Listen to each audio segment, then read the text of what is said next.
Why Riverdale went with that classic Archie dream sequence. Riverdale has shown us some pretty weird things throughout its run, but perhaps the weirdest was when it incorporated the classic costumes from Archie comics. In what turned out to be a bizarre nightmare, Jughead awoke from the dream rather quickly, and the series never mentioned it again. Now, Riverdale creator Roberto Aguirre-Sacasa finally explained the significance of the scene, and why the show decided to reference the past in such an odd way. The tension of the show is the wholesome iconography and the Norman Rockwell looking back at the past, and the grotty, more noir, underworld side underneath it. That's the thesis of the show. Every story we tell, we say, okay, what's the dark underbelly of this?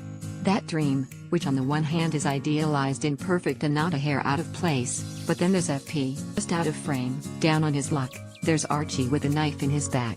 There's Betty and Alice tilting their heads at the exact angle as if to say, if you don't conform, you'll die. That dream sequence captures the essence and the big theme of the show. According to Roberto Aguirre-Sacasa, one of Riverdale's weirdest moments to date is actually one of the perfect moments to describe the overarching theme of the show. Indeed, a lot of Riverdale seems to revolve around the fact that the town seems like the perfect American dream, yet is very far from it. The CW series might be purposely exaggerated, but it's certainly a tad more honest than the idealized Archie comics with the same characters. As far as other reasons why Riverdale showed the sequence, Roberto Aguirre-Sacasa said it had always been a goal of the series to somehow work in the classic outfits of the characters. Aguirre-Sacasa tells EU several options were considered to work in the costumes, including flashbacks of the show's parents wearing the clothes in high school.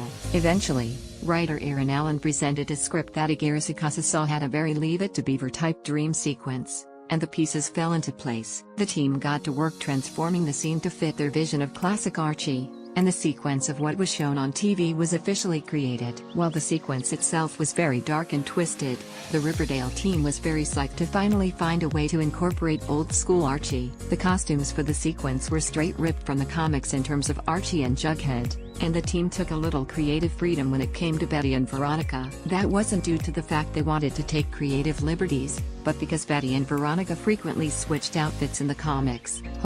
The team gets another shot to bring back the classic Archie style in the latter half of Season 2, because it sounds like they all had a blast creating it. Riverdale returns to the CW with new episodes Wednesday, January 17th at 8 p.m. ET. For more shows to watch until then, head over to our fall premiere guide and mid-season premiere guide. Those curious as to which shows got dropped in 2017 can find out at our cancellation guide. Please enable JavaScript to view the comments powered by